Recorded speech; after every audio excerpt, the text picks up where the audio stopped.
인간은 누구나 관심에 목마르다.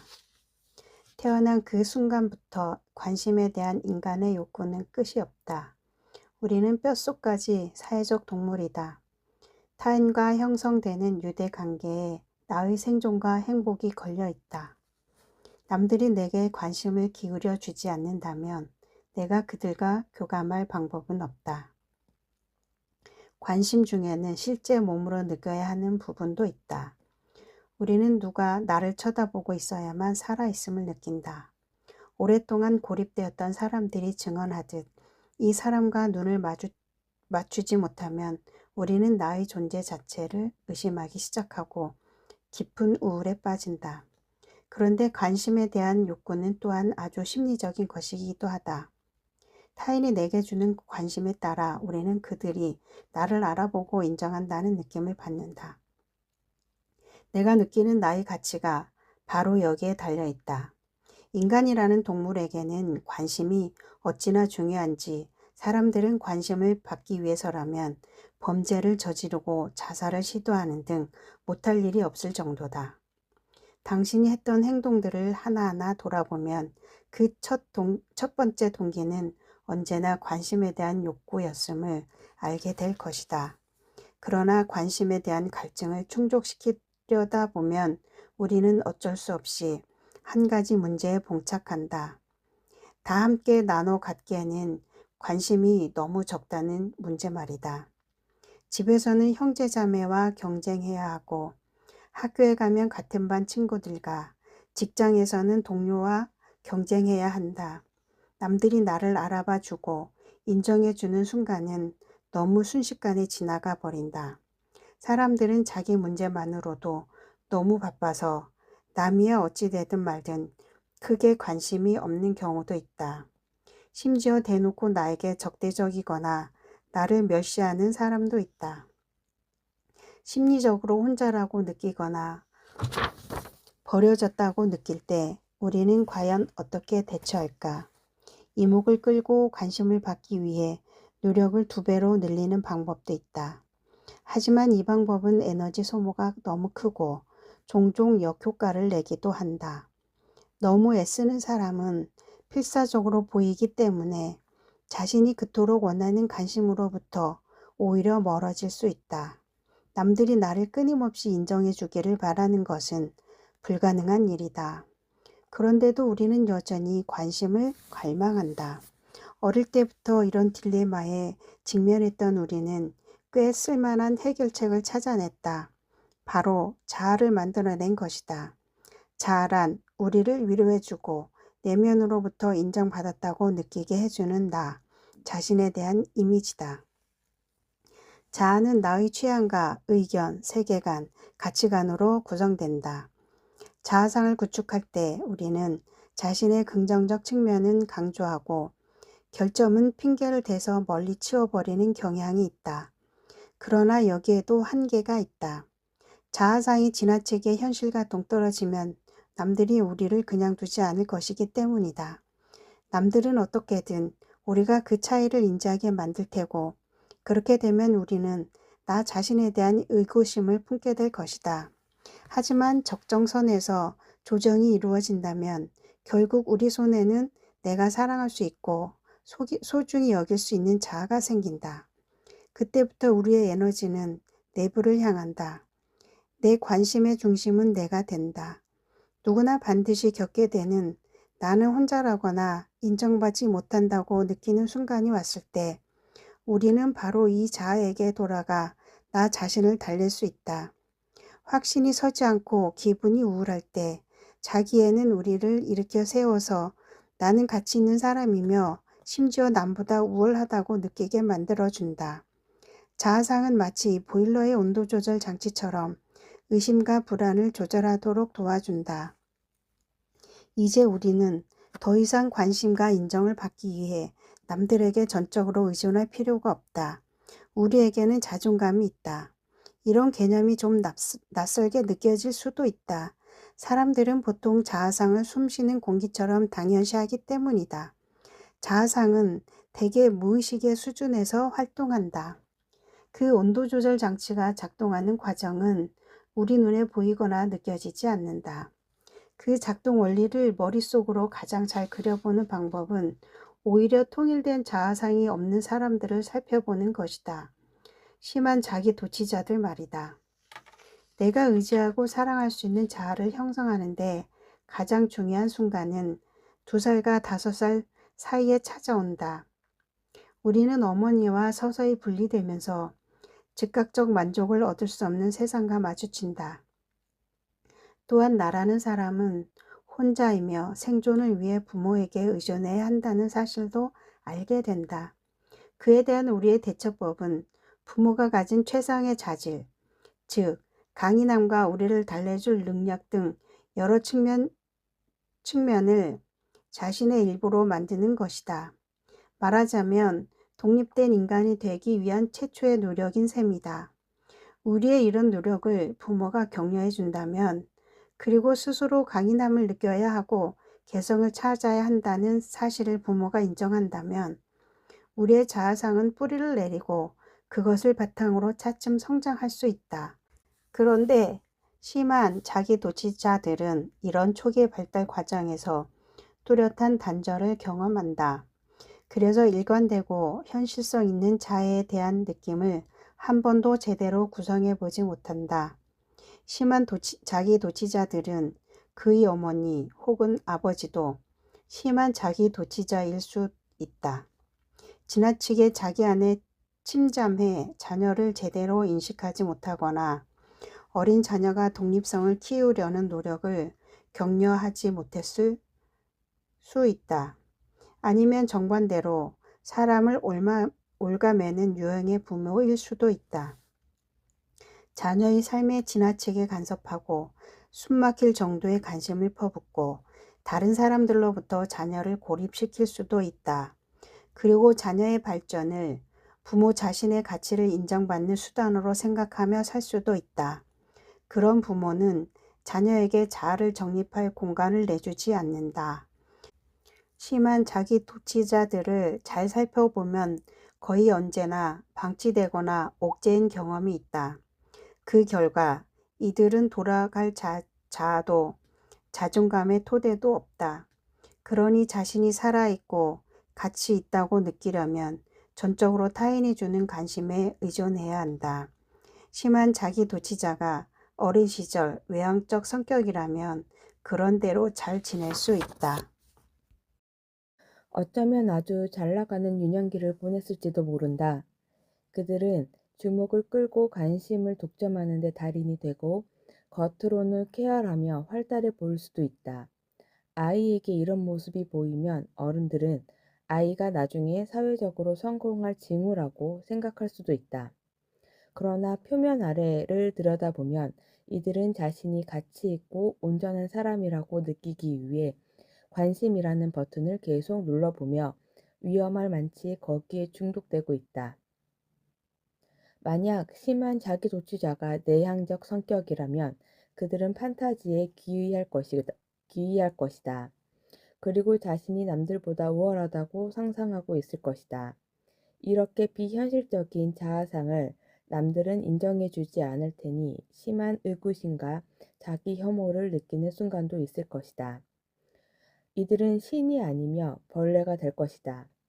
일관된 중심이 없기 때문에 그들은 자신의 상상 속에서 무엇이든 될 수 있다. 그래서 계속 새로운 인격을 시도할 테고 그에 따라 판타지는 계속 바뀔 것이다. 심한 자기도취자들의 악몽이 펼쳐지는 것은 보통 20에서 30대가 되었을 때다. 이들은 그때까지도 아직 내면의 온도 조절 장치, 즉 자신이 사랑하고 의지할 단단한 자아의 개념을 형성하지 못했다. 외향적 유형은 살아있다고 느끼고 인정받으려고 끊임없이 관심을 끌어야 한다. 그들은 더 극적이 되고 과시적이며 과대망상적이 된다. 보는 사람 입장에서는 그게 지겹고 한심할 수도 있다. 이들은 계속 새로운 관객이 필요하기 때문에 친구와 장소를 옮겨 다녀야 한다. 한편 내향적 유형의 심한 자기도취자들은 판타지 속 자아에 더 깊이 빠져든다. 사회생활에 서툴면서도 본인이 더 우월하다고 생각하는 게 남들 눈에 보이기 때문에 사람들과 소원해지고 점점 더 위험하게 고립되는 경향이 있다. 어느 유형이 되었든 틀림없이 찾아올 자기 회의나 우울의 순간에는 자신을 달래야 하기 때문에 술이나 약물 기타 각종 중독 없이는 버티기 힘들 수도 있다. 심한 자기 도취자들은 알아볼 수 있는 행동 패턴이 있다. 그들은 모욕을 당하거나 누가 도전해올 경우 방어책이 없다. 내면에서 그들을 달래주거나 그들의 가치를 인정해 줄 게 아무것도 없기 때문이다. 그래서 엄청난 분노의 반응을 보이고 복수심에 불타며 자신은 죽어도 옳다고 생각한다. 그것 말고는 자신의 불안을 누그러뜨릴 방법을 알지 못하기 때문이다. 그런 일이 터지며 그들은 자신을 상처 입은 희생자 취급해서 남들을 어리둥절하게 만든다. 심지어 동정심을 자아내기도 한다. 그들은 까칠하며 예민하다. 작은 꼬투리라도 하나 있으면 모두 본인에 대한 공격으로 생각한다. 피해망상적이 되고 사방을 적으로 간주한다. 어떤 식으로든 본인과 직접적으로 관계없는 이야기를 꺼내면 시큰둥하거나 참기 힘들다는 표정을 짓는다. 대화의 주제는 즉각 다시 그들에게로 돌아가고 숨은 불안으로부터 멀어지기 위해 다른 일화나 사건 같은 이야기를 꺼낸다. 누군가 다른 사람이 주목을 받는데 거기에 그럴 만한 이유까지 있다고 느껴지면 심한 자기 도취자들은 한바탕 악랄한 시기심이 불타오른다. 이들은 극도의 자신감을 자주 내비친다. 이것은 늘 관심을 받는 데 도움이 될 뿐만 아니라 그들 내면의 휑한 공허함과 조각난 자아 개념을 꼭꼭 감춰준다.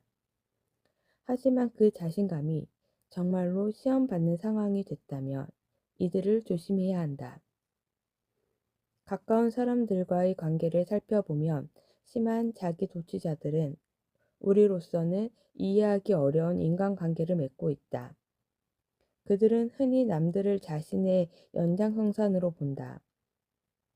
소위 자기 대상으로 보는 것이다. 그들에게 사람은 관심과 인정을 위해 존재하는 도구다. 그들은 남들을 자신의 수족처럼 마음대로 부리려는 욕구를 갖고 있다. 연애를 하게 되면 상대가 서서히 친구들과의 관계가 끊어지도록 만든다. 연애 대상의 관심을 받는 데에 경쟁자가 있어서는 안 되기 때문이다. 심한 자기 도취자 중에서 재능이 뛰어난 일부는 일에서 구원을 얻기도 한다. 이들은 자신의 모든 에너지를 일에 집중시켜 그 업적을 통해 그토록 갈망하는 관심을 얻는다.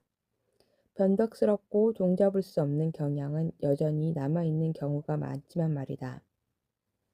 그런데 대부분의 심한 자기 도취자들은 일에 집중하는 것이 힘들 수도 있다. 자존감이라는 온도 조절 장치가 없는 그들은 남들이 나를 어떻게 생각할까를 끊임없이 걱정하는 경향이 있고, 그렇게 되면 장시간 외부에 관심을 집중하거나 일에서 오는 걱정이나 조바심에 대처하기가 힘들어진다. 이런 사람들은 직장이나 직업을 자주 바꾸게 되고 이것은 그들에게 다시 악영향으로 작용한다. 업적을 통한 진정한 인정을 끌어낼 수 없기 때문에 그들은 계속해서 인위적으로 관심을 자극해야 하는 상황에 처한다.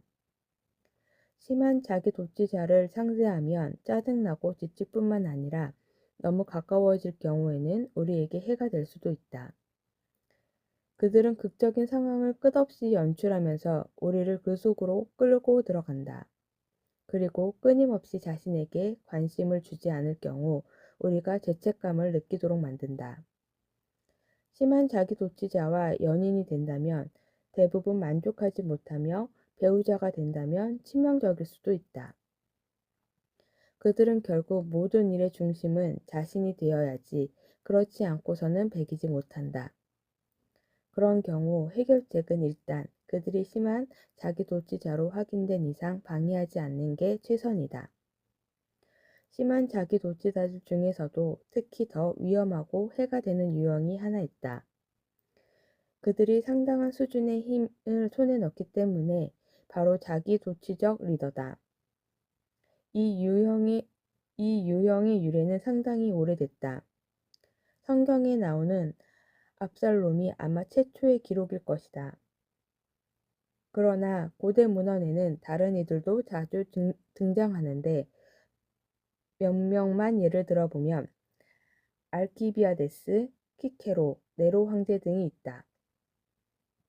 독재자나 제왕적 CEO는 대부분이 이 유형에 해당한다. 이들은 보통 평균적인 심한 자기도취자보다 야망이 크며 한동안 그 에너지를 일에 쏟아부을 수 있다. 자기도취적 자신감에 가득 찬 그들은 사람들의 관심을 끌고 추종자가 생긴다.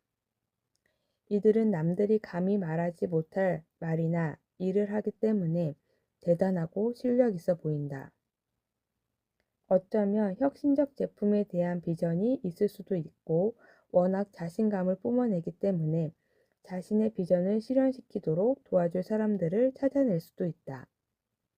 이들은 사람을 이용하는 데 달인이다. 만약 이들이 성공한다면 끔찍한 일이 벌어질 준비가 갖춰진 셈이다. 이들의 리더십은 더 많은 사람을 끌어들이고 그것은 이들의 과대망상적 성향을 더욱 부채질한다. 이런 그들에게 감히 누가 이의라도 제기한다면 그들은 보통 사람에게 없는 심한 자기도취 특유의 분노를 내놓기 쉽다. 이들은 과민하다. 또한 자신이 가진 권력을 정당화하기 위한 수단으로 계속해서 극적인 사건을 일으키길 좋아한다. 그들이 만들어낸 문제를 해결할 사람은 오직 그들뿐이다. 그러면 관심의 중심에 설 기회는 더욱더 늘어난다. 이들의 지시를 따르고 있는 조직은 결코 안정될 수 없다. 종종 이들이 사업가가 되는 경우도 있다. 카리스마와 능력으로 추종자들을 이끌어들여 회사를 창업하는 것이다. 이들은 창의적 재주를 갖고 있을 수도 있다. 그러나 이들 유형의 리더는 결국 내면의 불안정함과 혼돈이 그들의 회사나 집단에도 반영되기 마련이다. 이들은 짜임새 있는 조직이나 회사를 만들지 못한다. 모든 게 반드시 본인을 거쳐가야 한다. 누구랄 것 없이 모든 사람과 모든 일이 그들의 자기 대상이기 때문에 그 모두를 직접 통제해야 한다. 이들은 그게 본인의 미덕이라고 자랑한다. 자연스러운 진짜 자신의 모습이라고 말이다. 그러나 실제로는 하나에 초점을 맞춰 확실한 한 가지를 창출하는 능력이 부족한 것이다. 자기도취를 자기 몰두의 정도를 측정하는 하나의 수단으로 한번 생각해보자. 낮음부터 높음까지 눈금이 새겨진 자 위에 표시된다고 말이다. 거기서 특정 깊이, 예컨대 중간 지점보다 더 아래로 내려가면 사람들은 심한 자기도취의 영역으로 들어선다. 일단 한번 그 깊이에 도달하고 나면 이들이 다시 위로 올라가기는 아주 힘들다. 이들에게는 자존감이란 장치가 없기 때문이다. 심한 자기도취자는 완전히 자기 안에 파묻혀 있고 거의 늘 언제나 기준이 되는 지점보다 아래에 있다. 잠시 어떻게 남들과 교류가 이루어지더라도 상대의 말 한마디 행동 하나에 불안이 다시 치고 올라올 테고 그들은 저 아래로 곤두박질 칠 것이다. 하지만 그들 대부분은 시간이 지날수록 오히려 자기 속으로 더 깊이 가라앉는다. 남들은 그저 도구일 뿐이다. 현실은 그저 본인들의 욕구를 비춰주는 거울이다. 끊임없는 관심 말고는 그들이 살아남을 길은 없다. 이 중간 지점보다 위에 위치한 사람들을 우리는 정상 범주의 자기도취자라고 부르기로 하자. 우리 대부분이 바로 여기에 위치한다. 우리도 누구나 자기 안으로 침잠한다. 다만 너무 저 아래로까지 떨어지지 않을 수 있는 것은 내가 의지하고 사랑할 수 있는 자아에 대한 통일된 개념이 있기 때문이다. 사실 나르시시즘이라는 단어가 자기를 가리키게 된 것은 아이러니한 일이다. 왜냐하면 최악의 나르시스트는 본인이 사랑할 만한 통일된 자아 자체가 없기 때문이다. 바로 이 점이 그들의 모든 문제의 근원이다. 이 통일된 자아 개념이 우리에게는 내적 회복력 같은 것을 만들어준다. 오르락 내리락 하다 보면 우리도 가끔 중간 지점 아래로 내려가 심한 자기도취자 비슷한 경험을 할 때가 있다. 특히나 사는 게 힘들고 우울한 순간에는 말이다. 하지만 우리는 반드시 위로 올라오게 되어 있다. 상처받은 기분이나 불안한 마음이 끊임없이 지속되는 것도 아니고 늘 관심을 받기 위해 낚시질을 하며 다닐 필요도 없기 때문에 정상 범주의 자기도취자들은 관심을 밖으로 돌려서 일에 몰두하거나 사람들과 관계를 맺는 게 가능하다. 인간 본성을 공부하는 학생으로서 우리가 해야 할 일은 세 가지다. 첫째, 우리는 심한 자기도취자라는 현상을 처음부터 끝까지 온전히 이해해야 한다. 심한 자기도취자들은 숫자로 따지면 우리의 다수는 아닐지 몰라도 그 중에는 세상에 대단한 해악을 끼칠 수 있는 자들도 있다. 극적인 상황을 조장하고 우리를 그들의 목적에 사용할 대상으로 만들려고 하는 유해한 사람들을 우리는 반드시 구별할 줄 알아야 한다. 그들이 비정상적 에너지로 우리를 끌어들일 때 거기에 걸려든다면 다시 빠져나오는 일은 악몽이 될 수 있다. 그들은 전세를 역전시켜 상대가 죄책감을 느끼게 만드는 데 도같은 사람들이다. 그 중에서도 가장 위험한 것은 자기도취적 리더다. 우리는 우리를 잡아끄는 그들의 매력에 저항하면서 겉으로는 창의적으로 보이는 그들의 가면을 꿰뚫어 보아야 한다. 살면서 누구나 심한 자기도취자들을 만날 일이 있다. 따라서 그들을 다루는 법을 알아두는 것은 우리 모두에게 중요한 일이다. 둘째, 자신의 본성에 대해 정직해야 한다. 그것을 부정해서는 안 된다. 우리는 누구나 자기도취자다. 대화를 나누면 누구나 말을 하고 싶어 입이 근질거리고 내 이야기를 들려주고 싶고 내 의견을 제시하고 싶다. 우리는 같은 생각을 가진 사람을 좋아한다. 훌륭한 내 취향을 거울처럼 보여주기 때문이다. 적극적인 사람은 적극성을 장점으로 생각한다. 내 것이기 때문이다. 반면에 소심한 사람은 적극성을 역겹다고 평가하고 오히려 내성적인 성격을 높이 평가할 것이다. 우리는 누구나 아첨에 약하다. 나 자신을 사랑하기 때문이다. 나는 결코 자기도취자가 아니라며 세상의 모든 나르시스트를 맹비난하는 설교꾼들이 실제로는 가장 큰 자기도취자인 경우가 많다. 손가락질을 하며 설교할 때 들리는 자신의 목소리를 사랑하기 때문이다. 정도의 차이가 있을 뿐 우리는 누구나 자기 안에 빠져 있다.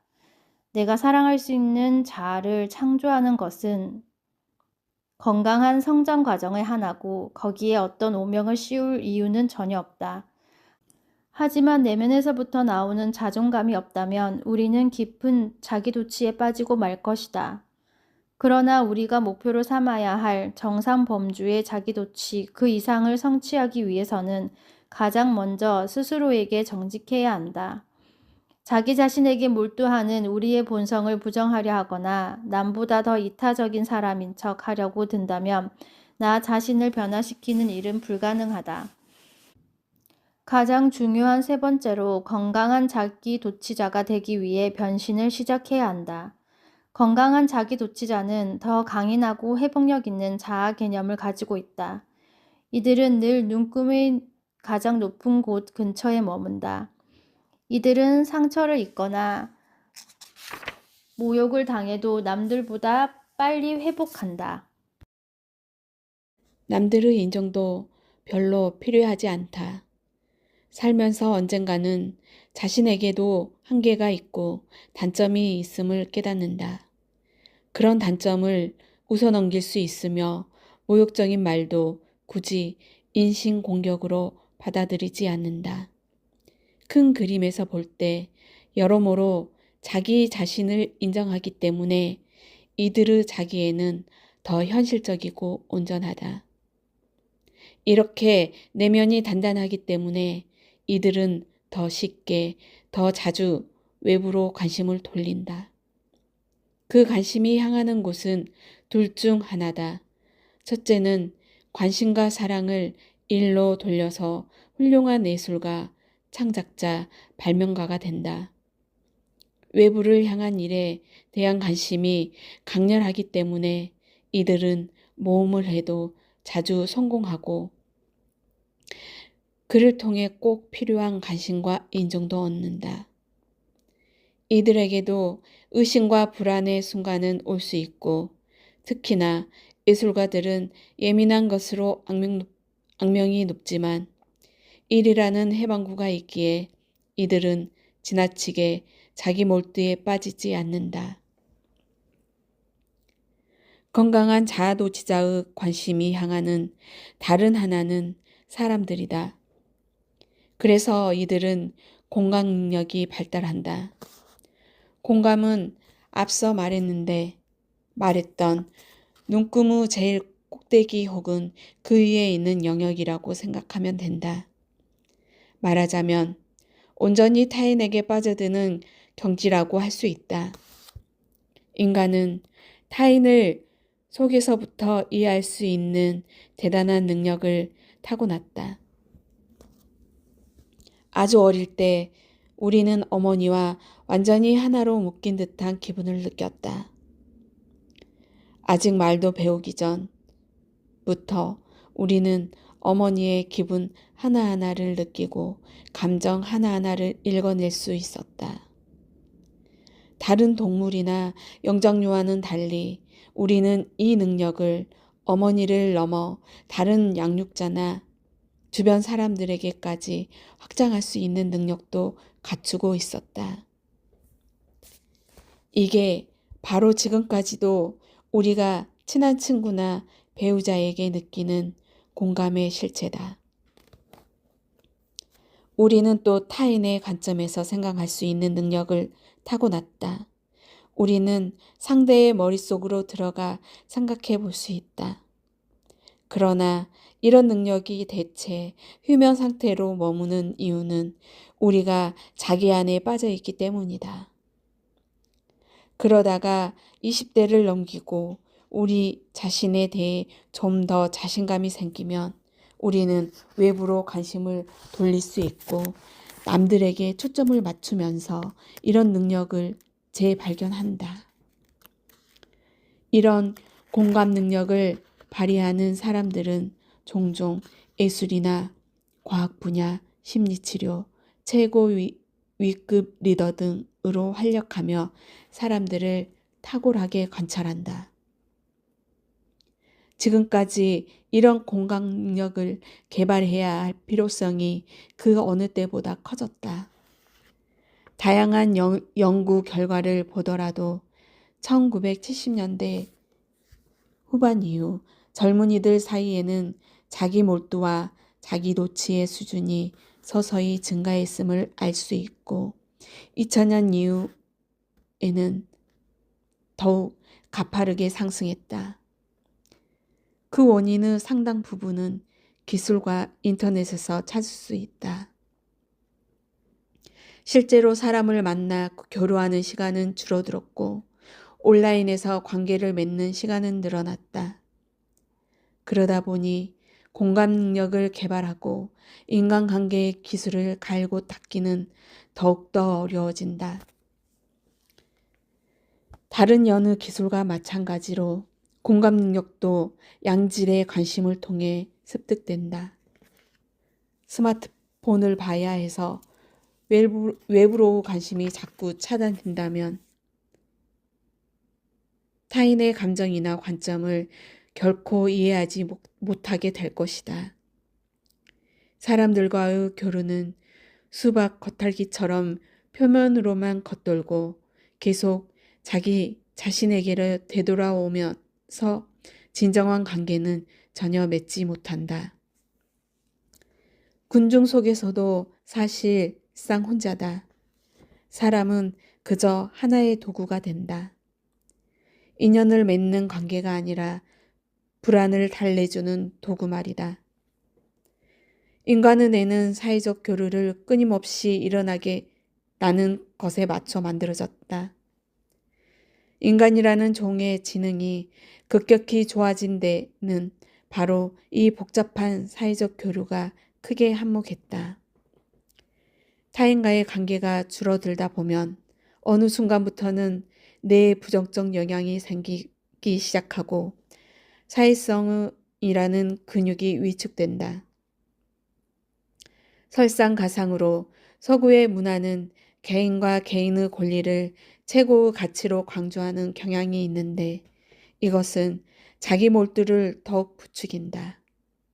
남들은 나와 다른 관점을 가졌다는 사실을 상상조차 못하는 사람들이 점점 늘어나고 있다. 사람들은 욕망도 생각도 갖지 않는데 말이다. 우리는 이런 추세를 거스르고 공감 에너지를 창조하도록 노력해야 한다. 스펙트럼의 양쪽 극단으로 갈수록 나름의 이유가 가속 붙기 쉽다. 깊은 자기 도취는 우리를 점점 더 깊이 가라앉게 만든다. 현실과의 유대가 약해지면서 일도 인간관계도 제대로 진행할 수 없게 된다. 공감은 정반대의 작용을 한다. 관심을 외부로 돌릴수록 긍정적 피드백이 계속해서 돌아온다. 사람들이 당신 주위에 더 많이 머물려고 한다. 공감 근육이 발달하고 업무 성과가 더 좋아지고 인간이라면 누구나 원하는 관심을 노력하지 않아도 받게 된다. 공감은 위쪽으로 작용하는 긍정적 추진력을 자체적으로 만들어낸다. 공감 능력을 구성하는 네 가지 요소는 아래와 같다. 공감은 단순한 마음의 상태가 아니다. 공감은 타인과 관계를 맺는 새로운 방식이다. 가장 위험한 것은 내가 정말로 남들을 이해하고 있다고 늘 생각하며 지내는 것이다. 우리는 내가 남들을 순식간에 판단해 어느 한 유형에 집어넣을 수 있다고 생각한다. 그러나 우리에게 반드시 필요한 자세는 오히려 내가 아주 무지하며 타고난 나의 평양 때문에 사람을 부정확하게 판단할 거라고 가정하는 태도다.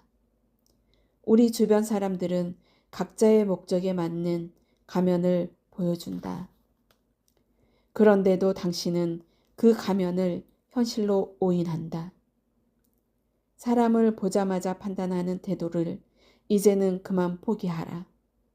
마음을 열고 사람을 새로운 시선에서 보라. 상대가 나와 비슷한 사람이라거나 나와 같은 가치관을 가졌을 거라 가정하지 말라. 당신이 만나는 사람들은 한 명 한 명이 모두 아주 특이한 심리 조합으로 구성된 미지의 나라와 같다. 그러니 조심스럽게 탐구해야 할 대상이며 뚜껑을 열어보면 틀림없이 깜짝 놀랄 것이다. 새로운 시선에서 본다는 유연하고 열린 태도는 창조적 에너지와도 유사한 점이 있다. 더 많은 가능성과 대안을 기꺼이 고려하려고 마음먹고 있기 때문이다. 실제로 공감 능력을 개발하면 창의력 역시 향상될 것이다. 이런 태도의 변화를 시작하기 가장 좋은 곳은 수많은 일상 대화에서다. 평소처럼 떠들고 내 의견을 말하고 싶은 충동을 거슬러 상대의 관점을 열렬히 듣고 싶어 하라. 우리는 상대의 관점에도 어마어마한 호기심을 갖고 있다. 쉴 새 없이 중얼거리는 내면의 독백은 최대한 차단하고 상대에게 온전히 주목하라. 여기서 중요한 것은 듣는 정도이다. 대화를 나누는 동안 상대가 한 말 혹은 말하지 않았으나 내가 감지한 내용을 상대에게 그대로 들려줄 수 있을 만큼 열심히 들어라. 그렇게 하면 상대가 나에게 어마어마한 매력을 느끼는 효과까지 누리게 될 것이다. 이런 태도는 내가 나 자신에게 허용하는 것만큼이나 상대를 너그럽게 보도록 만들어준다. 예컨대 우리는 누구나 다음과 같은 행동을 한다. 내가 실수했을 때는 나를 그렇게 만든 환경을 탓하면서 다른 사람이 실수를 하면 그 사람의 결함으로 본다. 마치 상대의 인격이 불완전해서 그런 행동이 나온 것처럼 말이다. 바로 귀인 편향이라는 것이다. 우리는 이 편향을 이겨내도록 노력해야 한다. 공감적 태도가 있으면 남들이 그런 행동을 하게 만든 주변 상황을 먼저 고려하게 된다. 나 자신을 대할 때와 똑같이 상대도 선한 의도에서 출발했을 거라는 생각부터 하게 된다.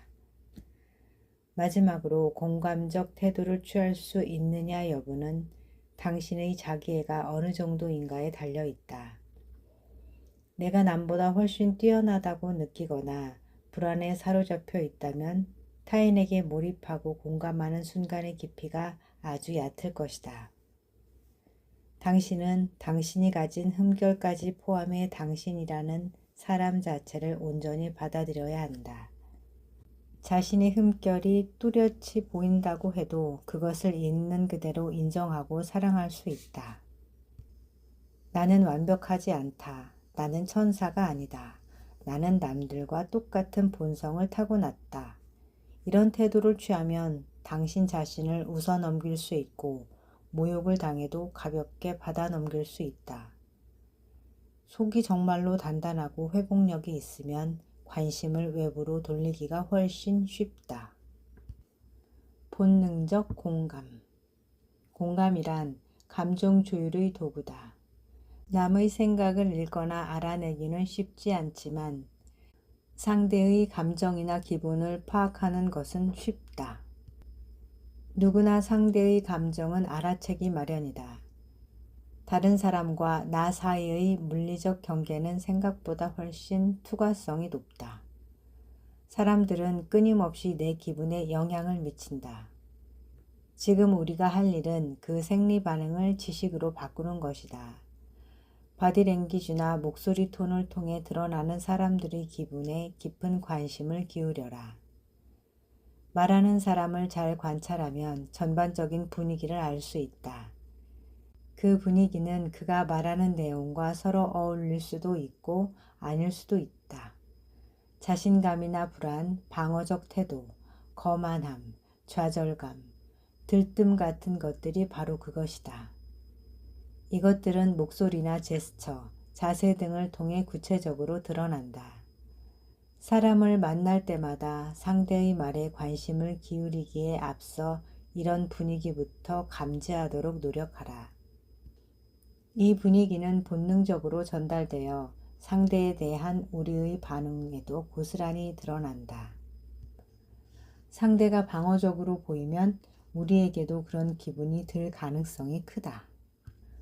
우리가 핵심적으로 알아내야 할 것은 상대의 의도다. 그 의도가 무엇이 되었든 그 뒤에는 늘 감정이 자리하고 있다. 상대의 말에서 다 드러나지 않더라도 우리는 상대가 원하는 것, 상대의 목표에 나를 맞춘다. 주의를 기울이면 그 의도나 목표 역시 구체적으로 전달된다. 예컨대 아는 사람이 평소답지 않게 갑자기 내 인생에 관심을 보인다면 신경이 쓰일 것이다. 정말로 나를 알고 싶어서 이러는 건가? 그냥 관심을 딴 데로 돌리는 건가? 아니면 뭔가 다른 목적이 있어서 나를 이용하려고 분위기를 조성 중인가? 이럴 때는 흥분과 관심을 표현하는 상대의 말에 초점을 맞추지 말고 내가 읽어낼 수 있는 전체적 분위기에 초점을 맞춰라. 상대는 내 말을 얼마나 유심히 듣고 있는가? 상대가 계속해서 눈을 맞추는가? 상대가 내 말을 듣고는 있지만 자기 안에 침잠해 있는 것처럼 느껴지지는 않는가? 갑자기 내가 화제의 중심이 되긴 했으나 신뢰가 가지 않는다면 상대는 아마 나에게 뭔가를 부탁하거나 어떤 식으로든 나를 조종하고 이용하려는 의도일 것이다. 이런 종류의 공감은 거울신경에 크게 의존한다. 거울신경이란 물건을 줍는 것처럼 누가 무언가를 하는 모습을 봤을 때 마치 우리가 직접 그렇게 하는 것처럼 뇌 안에서 활성화되는 뉴런이다. 거울신경 덕분에 우리는 다른 사람의 입장에서 상대가 어떤 기분일지 느껴볼 수 있다. 여러 연구에 따르면 공감 능력 테스트에서 높은 점수를 받은 사람들은 일반적으로 흉내도 아주 잘 낸다고 한다. 누군가 미소를 짓거나 고통에 움찔하는 모습을 보이면 사람들은 무의식적으로 상대의 표정을 따라하고 그를 통해 상대가 느끼는 감정을 느낀다. 누가 미소를 짓거나 기분이 좋아 보이면 우리에게도 자주 전염되는 효과가 있다. 이 능력을 의식적으로 사용해 상대의 감정 속으로 들어가 볼 수도 있다. 말 그대로 상대의 표정을 흉내내거나 혹은 과거에 그런 감정을 일으켰던 비슷한 경험을 떠올려 보면 된다. 알렉스 헤일리는 뿌리를 지필하기 전에 한동안 어두컴컴한 배 안에서 혼자 시간을 보내며 흑인 노예들이 느꼈을 밀실 공포를 재현해 보려 애썼다고 한다. 그는 노예들의 감정을 뼛속 깊이 느껴봄으로써 노예의 세상으로 들어가 글을 쓸 수 있었다. 더불어 어떤 식으로든 상대를 따라하면 상대로부터 공감 반응을 끌어낼 수 있다. 이게 겉으로 드러날 때도 있는데 바로 카멜레온 효과라는 것이다. 대화를 나눌 때 물리적으로든 정서적으로든 서로 이어져 있는 사람들은 상대의 자세나 제스처를 따라하는 경향이 있다. 예컨대 한 사람이 다리를 꼬면 다른 사람도 다리를 꼬는 식이다. 어느 정도 의식적으로도 이렇게 할 수 있기 때문에 상대의 행동을 일부러 따라해서 교감을 유도할 수도 있다. 마찬가지로 상대가 말하고 있을 때 고개를 끄덕이거나 미소를 보이면 교감이 더 깊어진다. 심지어 상대의 정신 속으로 들어가는 방법도 있다. 상대의 기분을 깊숙이 받아들인 다음 다시 상대에게 돌려주면 라포르라고 하는 깊은 신뢰감을 형성할 수 있다. 말은 하지 않지만 사람들은 일상 속에서 이런 정서적 라포르를 몹시 갈망한다. 라포르를 경험하는 일이 그만큼 드물기 때문이다. 라포르에는 최면 효과가 있을 뿐만 아니라 내가 상대의 거울이 되는 것이기 때문에 상대의 나르시시즘에 호소할 수도 있다. 본능적 공감을 사용할 때는 반드시 어느 정도의 거리를 유지해야 한다는 사실을 기억해야 한다. 상대의 감정에 완전히 다 휘말려서는 안 된다. 그렇게 되면 읽어낸 것들을 분석하기 어려울 뿐만 아니라 건강하지 못한 방식으로 통제력을 상실할 수도 있다. 그리고 너무 강하게 노골적으로 이런 방법을 쓰면 상대에게 소름 끼치는 느낌을 줄 수 있다. 선택적으로 고개를 끄덕이고 미소를 보이고 표정이나 행동 등을 따라하는 것은 거의 감지하기 힘들 정도로 교묘하게 이루어져야 한다.